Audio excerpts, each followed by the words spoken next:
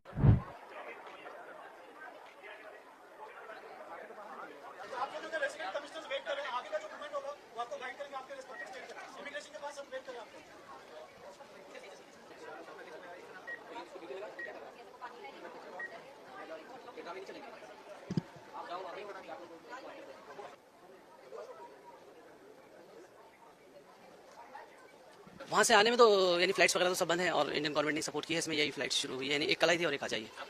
नहीं, हम लोग गए थे ईरान शादी करने, सैयद मंजूर अब्बास जी. हजरात इजराइल की एकदम सिट्टी पिट्टी गुम है. आईडीएफ का स्टेटमेंट आपके सामने है. कहा है कि अभी भी हमारा देश खतरे में है, कोई इलाका सेफ नहीं है, बंकर में रहिए, स्कूल बंद रहेगा, कॉलेज बंद रहेगा और 50 से ज्यादा लोग इकट्ठा नहीं हो सकते. हम पाबंदियां आगे बढ़ा भी सकते हैं. हमारा देश इस वक्त मुसीबत में है. ईरान के राष्ट्रपति पेजेशकियान ने फ्रांस के राष्ट्रपति से फोन पर बात की और 2 टूट किया भाई उनको. देखिए भाई ऐसा है, हम यूरेनियम बनाना जीरो नहीं करेंगे.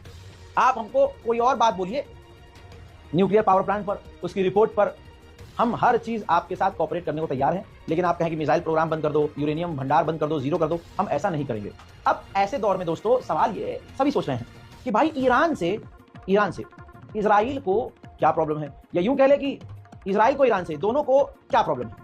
अब इस बात को अगर मैं बताऊं तो बात अलग होगी, लेकिन कितना अच्छा होगा कि अगर आज हम ईरान के प्रवक्ता से, जो इस वक्त जो है ईरान के अंदर मौजूद हैं, उनसे ही पूछ लिया जाए. शायद उनका समझाया हुआ उम्मत को समझ में आए.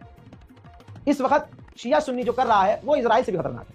लिहाजा आइए हमारे सहयोगी ईरान के इस वक्त जो प्रवक्ता के तौर पर सामने आ रहे हैं और हालात पर पैनी नजर है, खुद वो ईरान में बैठे हुए हैं, मौलाना जमीर अब्बास जाफरी काफी एक्टिव हैं. हर मुद्दे पर इनको नॉलेज है, फैक्ट पर बात करते हैं और इस वक्त हिंदुस्तान के तमाम चैनलों पर वो नजर आ रहे हैं. हजरात इनसे कनेक्ट होते हैं. पहला सवाल आगा से मेरा ये है कि जनाब आप ये बताइए, पूरे इस वक्त हमारे देखने वालों को, पूरी दुनिया को बताइए कि मसला क्या है ईरान को इजराइल से और इजराइल को ईरान से. आवाज आ रही है? ईरान और इजराइल का जो प्रॉब्लम है वो रियल प्रॉब्लम ईरान और इजराइल का नहीं है, बल्कि दो फिक्र का, दो आइडियोलॉजी का प्रॉब्लम है. इजराइल खुद बजाते खुद इतनी उसमें ना कुव्वत है ना ताकत है कि वो ईरान से लड़ सके. इजराइल एक्चुअली अमेरिका का एक्सटेंशन है. इजराइल एक प्रॉक्सी मुल्क है जिसकी पूरी फंडिंग एड पर होती है, अमेरिका उसको चलाता है. इजराइल के पास जो वेपन्स है वो अमेरिका देता है. इजराइल को मिडिल ईस्ट के अंदर रखा गया है ताकि इजराइल के जरिए से अमेरिका पूरे मिडिल ईस्ट को कंट्रोल कर सके. तो यहां पर प्रॉब्लम इस बात का है कि हम मुसलमान के तौर पर ये सवाल करते हैं कि जहां मुसलमान रहते हैं, मुस्लिम्स के पास ऑयल है, नेचुरल रिसोर्सेज हैं, गैस है, वहां पर क्यों अमेरिकन इंटरफियरेंस है. तो असल जंग अमेरिका और जो इंपीरियलिस्ट पावर्स हैं उनके और ईरान के दरमियान है. ये चाहते हैं, अमेरिकन चाहते हैं कि पूरी दुनिया इनके गुलाम बनकर रहे और पूरी दुनिया में इनका हुक्म चले और पूरी दुनिया के रिसोर्सेज को ये रन करें. मिसाल के तौर पर ट्रंप से बहुत पहले पूछा गया कि सीरिया में आप क्यों हैं, उन्होंने खुल के कहा कि भाई हम लोग ऑयल के लिए हैं. इराक में क्या चाहते हैं, सऊदी में क्या चाहते हैं, ये पूरे मिडिल ईस्ट में इसलिए बिकॉज इनको यहाँ के रिसोर्सेज को यूटिलाइज करना है. इनके मुकाबले में ईरान एक फिक्र देता है जिस फिक्र के अंदर इंडिपेंडेंस है. उस फिक्र के अंदर यह है कि नहीं, हमारे रिसोर्सेज हम यूज करेंगे, हमारे अंदर इंडिपेंडेंस होना चाहिए, इस्तेकलाल होना चाहिए और एक ऐसा मुल्क है जो इनके तमाम हेजेमोनिक पावर के मुकाबले में खड़ा होना सिखाता है. बस ईरान की मुश्किल ये है. दूसरी मुश्किल ईरान के साथ ये है कि ईरान पैलेस्टाइन की आजादी को सपोर्ट करता है और फलस्तीन जो है वहां की आवाम को खुल के सपोर्ट करता है. या सिंबाद जो इनके पहले शहीद हुए, इनके जो कमांडर थे, या इनके पहले शेख इब्राहिम यासीन थे, या शेख यासीन थे, या दीगर इनके बड़े बड़े टॉप लीडर्स हैं, वो सब कहते हैं कि हमें बिल्कुल पूरी तरीके से अगर कोई कंट्री सपोर्ट करती है तो ईरान है. तो ईरान इजराइल की मुश्किल जो है वो ये है कि ईरान एक आइडिया है, एक आइडियोलॉजी है जहां पर रेजिस्टेंस सिखाया जाता है कि जालिमों के मुकाबले में तुम्हें दबना नहीं है बल्कि जालिमों का मुकाबला करना है. इस आइडियोलॉजी को रेजिस्टेंस की आइडियोलॉजी बोलते हैं. इस वक्त उसको जो लीड कर रहा है वो ईरान है. यही रेजिस्टेंस की आइडियोलॉजी यमन में है, यही रेजिस्टेंस की आइडियोलॉजी गाजा में है, लेबनान में है, दीगर जगह पर है. बस फर्क और दोनों की जंग के अंदर मेन मुश्किल जो है वो ये है तुम मेरे सामने झुक जाओ. और ईरान कहता है सर तो कट सकता है लेकिन सर झुक नहीं सकता क्योंकि हम इमाम हुसैन के मानने वाले. जी बहुत बहुत शुक्रिया. देखिए हमें तो क्लियर हो गया, लेकिन उम्मीद है कि लोगों को क्लियर हुआ होगा. बहुत क्लियर करके समझा दिया है आगा ने और हम इनसे जो है आवाज़ अगर आप तक पहुंच रही है आवाज़, तो हम एक काम करेंगे, हम आने वाले और अपडेट्स में इसी तरह से आगे से सवाल करते रहेंगे और आप लोगों के भी सवाल इंशाल्लाह लेते रहेंगे। आप कमेंट में सवाल कर सकते हैं ताकि हम डायरेक्ट जो है आगे से सवाल कर सकें। दोस्तों अब बढ़ते हैं आगे की तरफ। जरा सोच के देखिए आप लोग, सारे अरब देशों ने इजराइल की निंदा करी है, लेकिन कल तक जो मुसलमान, हिंदुस्तान में बहुत मुसलमानों को पर्सनली मैं भी जानता हूं, जो जोलानी का पेशाब पीने को तैयार थे, मोहतरम हजरात, इस जोलानी की सरकार ने इजराइल की अभी तक निंदा नहीं की और इजराइल के साथ खड़ा है और ईरान के समर्थन में कुछ बोला भी नहीं।